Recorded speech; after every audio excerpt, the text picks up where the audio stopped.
Good afternoon. Welcome to Midday Psalms. Today is Psalm 44. We have heard with our ears, O God. Our fathers have told us what you did in their days, in days long ago. With your hand you drove out the nations and planted our fathers. You crushed the peoples and made our fathers flourish. It was not by their sword that they won the land, nor did their arm bring them victory. It was your right hand, your arm, and the light of your face, for you loved them. You are my King and my God, who decrees victories for Jacob. Through you we push back our enemies. Through you we push back our enemies. Through your name we trample our foes. I do not trust in my bow. My sword does not bring me victory. But you give me victory over our enemies. You put our adversaries to shame.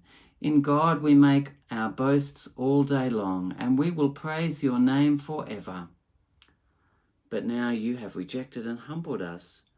You no longer go out with our armies. You have made us retreat before the enemy, and our adversaries have plundered us. You gave us up to be devoured like sheep, and have scattered us among the nations. You lost your people, you sold your people for a pittance, gaining nothing from their sale. You have made us a reproach to our neighbours, the scorn and derision of those around us. You have made us a byword among the nations. The peoples shake their heads at us. My disgrace is before me all day long, and my face is covered with shame, at the taunts of those who reproach and revile me, because of the enemy who is bent on revenge. All this happened to us, though we had not forgotten you or been false to your covenant. Our hearts had not turned back, our feet had not strayed from your path. But you crushed us and made us a haunt for jackals, and covered us over with deep darkness. Verse 20. If we had forgotten the name of our God, or spread out our hands to a foreign god, would not God have discovered it, since he knows the secret of the heart? Yet for your sake we face death all day long. We are considered as sheep to be slaughtered. I think the Apostle Paul quotes that one. Paul or Peter, one of them. Awake, O Lord, why do you sleep? Rouse yourself, do not reject us forever. Why do you hide your face and forget our misery and oppression? We are brought down to the dust. Our bodies cling to the ground. Rise up and help us. Redeem us because of your unfailing love. Well, there's a couple of things to notice there.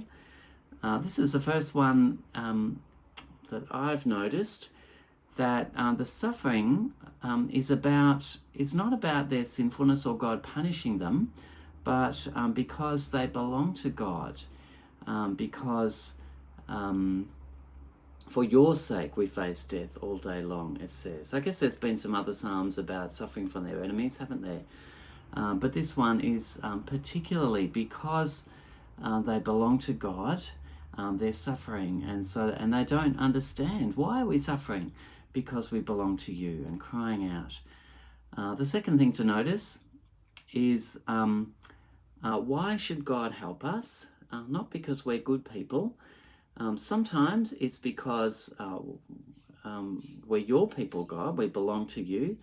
But here the answer is, in verse 26, rise up and help us, redeem us because of your unfailing love.